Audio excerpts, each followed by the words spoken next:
Les cyborgs ne sont pas respectueuses, c'est le titre de l'exposition de Kiki Kogelnik, selon une formule empruntée à la philosophe Donna Haraway.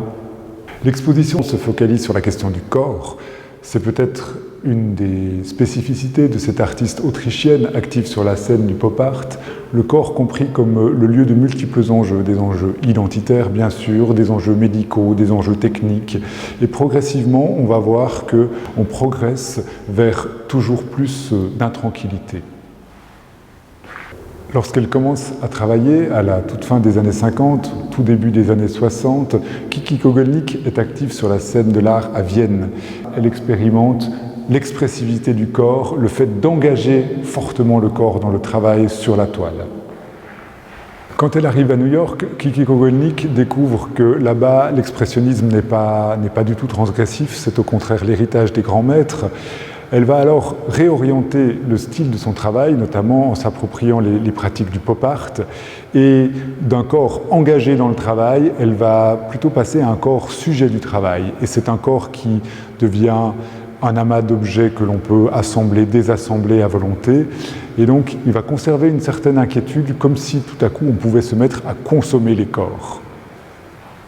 Le mari de Kiki Kogelnik travaillait dans le domaine de la radiologie et puis ramenait beaucoup de radios à la maison.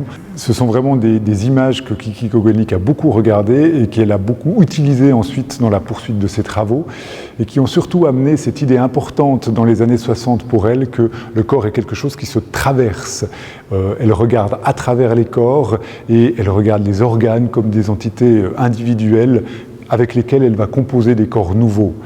En 1966-67, Kiki Kogelnik emménage à Londres avec son mari. Elle va justement utiliser des fournitures médicales, c'est-à-dire des tampons, pour créer une série d'œuvres sur papier qui s'appelle Robot, qui est présentée ici.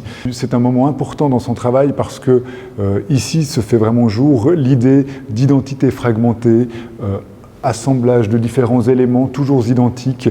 C'est véritablement l'idée du cyborg qui est mise en œuvre dans cette série de travaux.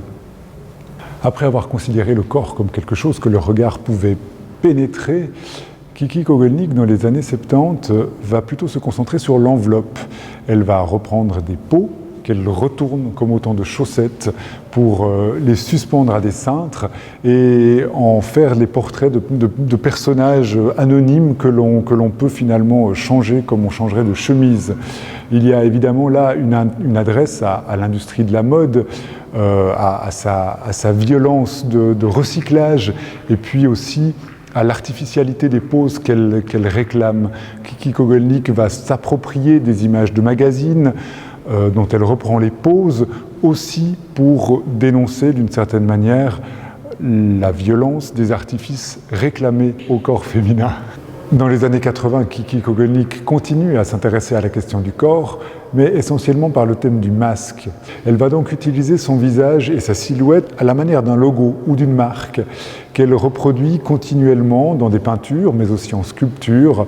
Il faut aussi se rappeler que c'est une décennie où progressivement, dans son propre corps, Kiki Kogelnik fait l'expérience de la souffrance et de la maladie.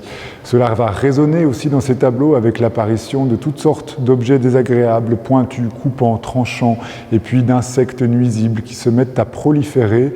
La carrière de Kiki Kogelnik dure plus de 30 ans, durant lesquels elle va travailler sans relâche, produisant un nombre d'œuvres absolument énorme. L'exposition ici en présente un tout petit peu plus d'une centaine, qui ne sont qu'une infime partie de son travail. On continuera à l'avenir à redécouvrir les multiples facettes de cet artiste. Néanmoins, c'était un moment important pour nous de pouvoir donner un coup de projecteur sur cette reine cyborg que l'histoire n'a pas fini de faire ressurgir.